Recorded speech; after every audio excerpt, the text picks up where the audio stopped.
ख्रिस्त में मेरे प्यारे भाई और बहनों, जय यीशु। बाइबल को समझना बहुत ही जटिल है। जैसे पिता भी है, पुत्र भी है और पवित्र आत्मा भी है।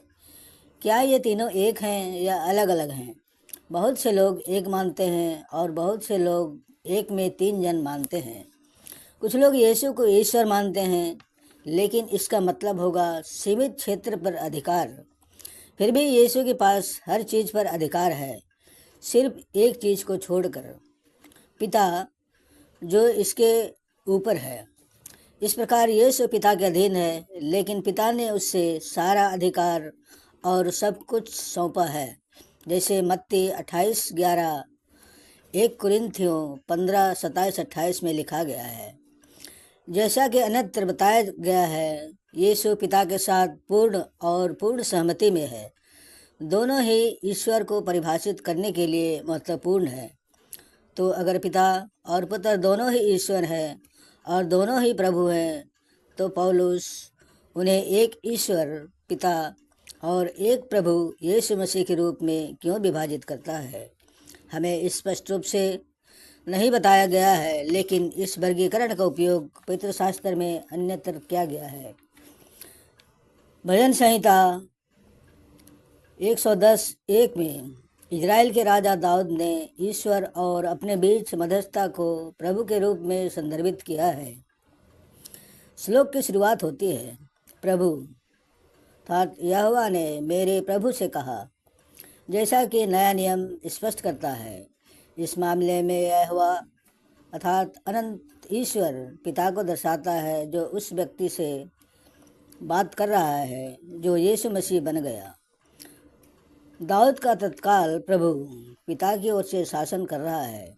हमारे पास यीशु की अपनी मृत्यु से एक रात पहले पिता से की गई प्रार्थना भी है, जिसमें उन्होंने कहा, और अनंत जीवन यह है कि वे तुझ एकमात्र सच्चे परमेश्वर को और यीशु मसीह को जिसे तूने भेजा है जाने।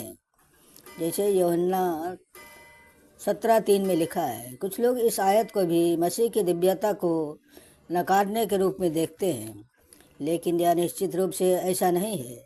इस तथ्य के अलावा कि यीशु ने यह तब कहा जब उनकी शक्ति मानव शरीर में सीमित थी, जब केवल पिता ही पूरे ब्रह्मांड में ईश्वर के रूप में कार्य कर सकते हैं। यूहन्ना 5:30 और यूहन्ना 14:10 में स्पष्ट है। इरादा यह है कि वह पिता को हमारी आराधना के सच्चे केंद्र के रूप में इंगित कर रहे थे, जिसमें वे स्वयं पिता के प्रतिनिधि के रूप में मध्यस्थता के रूप में कार्य कर रहे थे। यह वाद वाला तथ्य स्पष्ट रूप से वही है जो पौल के मन में था। पिता को एकमात्र ईश्वर घोषित करते हुए वह ईश्वरीय प्रकृति की विशेषता नहीं, बल्कि पद की विशेषता का उल्लेख कर रहा था, जैसा कि स्वयं मसीह ने किया था। पौल पिता को सभी से ऊपर, सर्वोच्च प्राणी और हमारी आराधना का केंद्र मानते हुए स्वीकार कर रहा था, जबकि सभी को पुत्र का सम्मान करना चाहिए जैसा वे पिता का सम्मान करते हैं, जैसे यूहन्ना 5:23 में है। यह स्पष्ट होना चाहिए कि पुत्र का हमारा सम्मान अभी भी पिता के हमारे सम्मान के सापेक्ष है। हम इस तरह से पुत्र का सम्मान करते हैं क्योंकि पिता ने इसे ऐसा ठहराया है। इस प्रकार पुत्र सर्वोच्च प्राणी के अर्थ में एकमात्र ईश्वर नहीं है, बल्कि इसलिए पौल ने उसे उस पदनाम में शामिल नहीं किया, लेकिन यह पुत्र को पिता के साथ अस्तित्व के समान स्तर पर साझा करने और पिता के साथ सभी पर शासन करने के अर्थ में ईश्वर होने से बाहर नहीं करता है। और अनंत काल, अतीत और भविष्य में पिता की ओर से ईश्वर के रूप में कार्य करने से, क्योंकि पुत्र वास्तव में इसी अर्थ में ईश्वर है। फिर भी यदि पौलुस ने बहुदेववाद को नकारने और पिता को एक ईश्वर के रूप में लेबल करने के इस विशेष संदर्भ में यीशु को ईश्वर के रूप में संदर्भित किया होता, तो संभवतः इससे कई लोगों के लिए भ्रम की स्थिति पैदा हो जाती। इसलिए उसने एक अलग भेद का उपयोग करना चुना। प्रभु वही उपाधि जो पौलुस ने आमतौर पर अपने लेखन में यीशु के लिए इस्तेमाल की थी। यीशु को एक प्रभु के रूप में नामित करना सृष्टि पर ईश्वर के शासन का प्रयोग करने वाले के रूप में उनकी भूमिका पर जोर देता है। मुद्दा यह है कि पिता सीधे ऐसा नहीं करते हैं, बल्कि यीशु मसीह के माध्यम से कार्य करते हैं। यह तथ्य ईश्वर को परिभाषित करने का एक महत्वपूर्ण पहलू है, और विशेष रूप से हमारे लिए, जैसा कि डेविड ने पहचाना, यीशु हमारे तत्काल प्रभु और स्वामी हैं।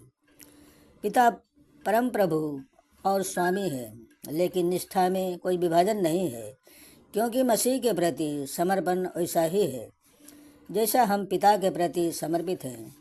इसलिए फिर से यह तथ्य कि पिता प्रभु है, यीशु के एक प्रभु होने का खंडन नहीं करता है, क्योंकि उनका प्रभुत्व विभाजित नहीं है, बल्कि पिता पुत्र के माध्यम से शासन करते हैं। परमेश्वर पिता जो सर्वोच्च है, पुत्र के माध्यम से कार्य करता है, जो अपनी इच्छा को पूरी तरह से पूरा करता है। ये दोनों एकता में एक हैं, और यह यीशु के माध्यम से है कि हम पिता की पूजा और सेवा करते हैं। इस प्रकार हमें ये देखने में सक्षम होना चाहिए कि पौलुस मसीह के ईश्वरता को नकारा नहीं रहा था, बल्कि सावधानी पूर्वक चुने गए शब्दों के माध्यम से इसकी पुष्टि कर रहा था। जय यीशु। सबों को फिर से आशीष। प्रभु आपके साथ हो। आमीन।